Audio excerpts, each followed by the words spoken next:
ended my engagement to my fiancé after she wanted a break to explore her ex. I sold our house and disappeared. The text came at 11:12 p.m. Alex, 33.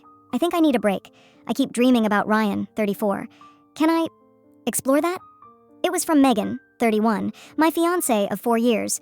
We'd been planning a September wedding. We'd refinanced the house last spring. I read it twice, felt my chest tighten, then did something I'm proud of. I stayed calm. Megan moved out the next week and took a suitcase, the orchids, and 3 boxes of things. She left the framed photo of us on the mantel. I called our realtor the next morning. The house was in my name. I'd bought it before we met, but it had always been our house, so I told him to stage it for sale. I told my lawyer what was happening. No drama, no grand scenes. I signed the listing agreement, photographed the empty rooms, and put our life on the market. People imagine revenge as fireworks. Mine was paperwork and packing tape. I boxed the engagement photos, the matching coffee mugs, the ring I'd bought at Tiffany's, and put it in a small velvet box with a note. I hope you find what you're looking for. I left it on the kitchen counter where she'd always find it if she came back. Then I walked out and closed the door. The house sold in 3 weeks.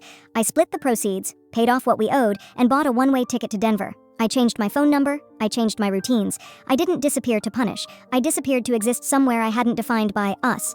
I got a small apartment, started a night class in landscape photography, and found a job managing a small gallery.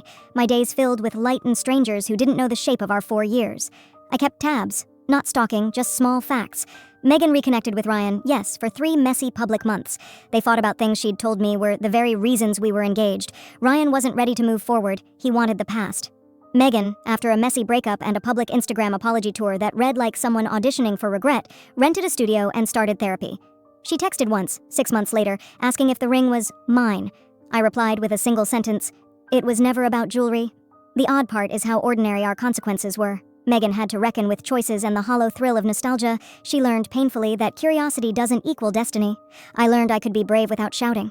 Selling the house and leaving didn't erase the years. They paid for a plane ticket and for me to learn that solitude can be a beginning, not a punishment.